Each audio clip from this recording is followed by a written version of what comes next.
bila kita buat konten berkaitan dengan warga asing, ramai kita tengok komen daripada netizen, sama ada daripada warga asing sendiri ataupun daripada rakyat tempatan lah.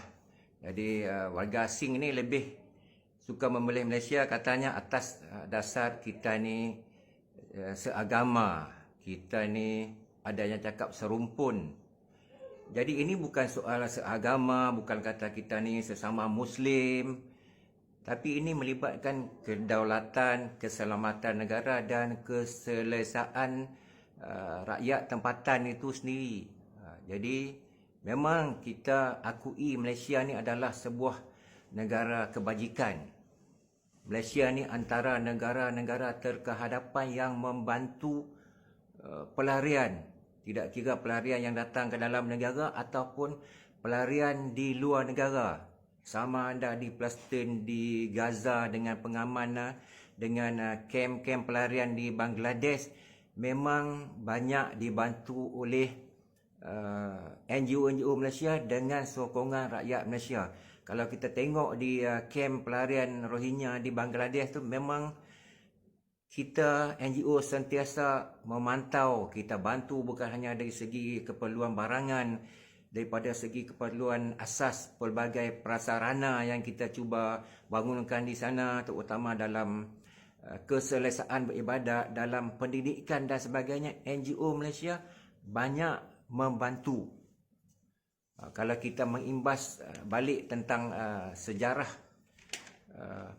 sejarah Suruhanjaya Tinggi Pertubuhan Bangsa-Bangsa Bersatu bagi Pelarian ataupun singkatannya UNHCR, sebagai satu agensi yang diamanahkan oleh PBB untuk menguruskan hal berkaitan pelarian, termasuk menghantar pelarian ini ke negara ketiga dan juga menghantar kembali mereka ke negara asal apabila negara tersebut sudah aman.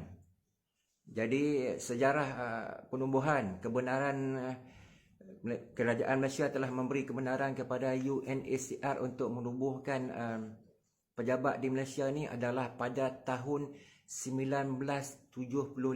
Pada masa tersebut untuk menguruskan pelarian Vietnam pada masa itu. Itu ketika Vietnam berperang. Jadi sampai ke hari ini sudah hampir 48 tahun kewujudan pejabat UNHCR di Malaysia. Vietnam pun dah tak ada perang lagi, pelarian pun dah tak ada. Jadi kita ulangi, 48 tahun dah wujudnya pejabat UNHCR di Malaysia.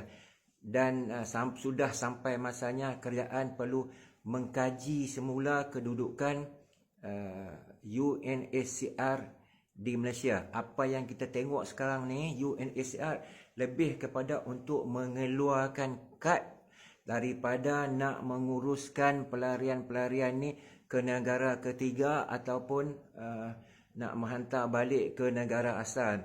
Jadi perhantaran ke negara ketiga setakat ni memang teramat sedikit.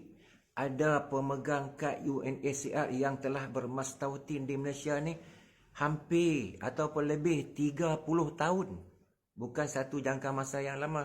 Dan perhantaran balik, contohnya rakyat Myanmar ke negara asal pun hanya sekitar 300 orang lebih. Itu pun bukan pelarian Rohingya, itu adalah warga Myanmar.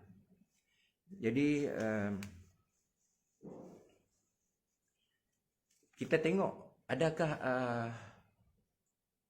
UNHCR ni nak menjadi kerajaan, nak menjadi kementerian dalam negeri, ataupun nak menjadi jabatan pendaftaran negara yang hanya setakat mengeluarkan kad. Jadi kerajaan, bila kita dah pemegang kad UNHCR ni, kerajaan Malaysia tidak ada hak, tidak ada kuasa untuk mengusir mereka ni balik. Tak boleh kerajaan Malaysia mengusir pemegang kad ataupun pelarian ni ke negara asal ataupun ke manalah, keluarlah. Tak boleh, sebab mereka ini terikat dengan undang-undang antarabangsa.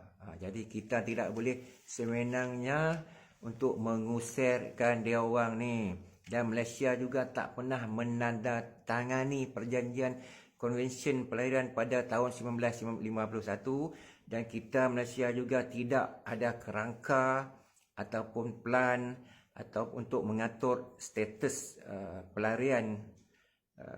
Kita bagi kebenaran tinggal di Malaysia ni hanya atas dasar kemanusiaan.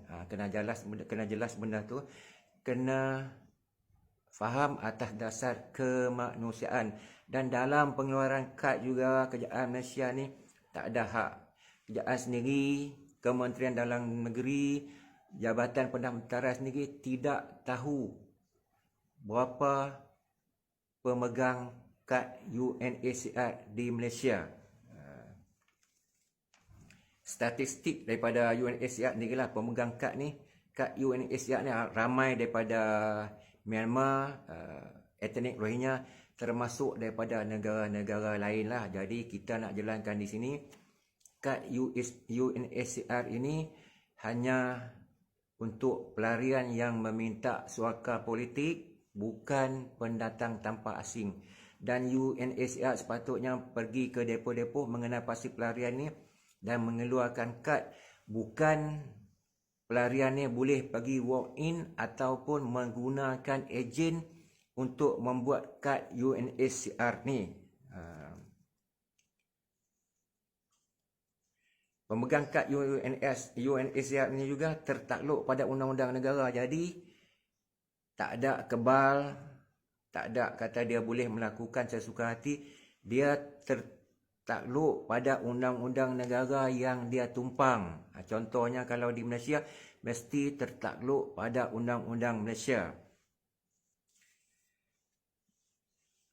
Kerajaan juga membuat kajian tentang nak membenarkan kerajaan pelarian Rohingya pemegang kad UNHCR ini untuk bekerja di beberapa sektor, tapi masih dalam kajian sebab kita tidak mahu bila membenarkan pelarian ini bekerja akan menggalakkan kemasukan lebih ramai lagi pelarian-pelarian ke negara kita Malaysia. Memang Malaysia sekarang kekurangan tenaga kerja sebanyak 1.2 juta lah. Kita kekurangan tenaga kerja sebanyak 1.2 juta, 627,000 dalam bidang pembuatan, 120,000 dalam peladangan dan lebih 550,000 dalam pembinaan. Memang kita kekurangan tenaga pekerja. Dan dianggarkan setakat ini lebih daripada 7 juta warga asing di Malaysia ni, sama ada yang masuk secara sah berdokumen ataupun secara haram. Jadi ada yang dah lama bermastautin di sini, berkahwin dengan wanita tempatan, berkahwin dengan warga tempatan, ada pendapatan masing-masing, ada kampung masing-masing. Dan Malaysia juga memberi kemudahan dari segi kesihatan, untuk perubatan kesihatan, dari segi pendidikan, dan mereka juga bebas melakukan pelbagai aktiviti macam rakyat tempatan juga.